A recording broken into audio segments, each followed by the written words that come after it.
พี่น้องมาเบิ่งบักกล้วยนำแม่วันเด้อแม่วันบ่ได้มาสวน2-3 มื้อบักกล้วยกระสุกปะแม่วันจนเปลือกดำแมงไม้ก็มาตอมเพิ่นเจาะกินน้ำหวาน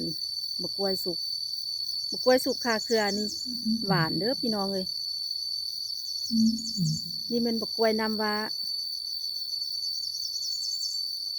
ช่วงฝนบ่ตกอากาศอบอ้าวเพิ่นกระสุกปะแม่วันมาอาทิตย์แล้วนี่ยังบ่ทันเหลืองแม่วันคิดว่ามาอาทิตย์นี้จะตัดเอาเพิ่นเมื่อบ่มสุดท้ายมาฮอดมื้อนี้สุกปะแม่วันยังแต่2-3 วียังเขียวสุกไวหลายบักกล้วยเพราะว่าอากาศอบอ้าว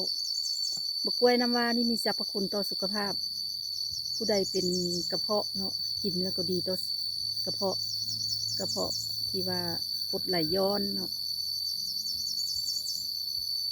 แล้วก็เฮ็ดให้ผิวพรรณกระซับอีกกินบักกล้วยน้ำหลายคนเพิ่นก็ว่ากินกล้วยน้ำแล้วดีต่อสุขภาพกล้วยน้ำว้า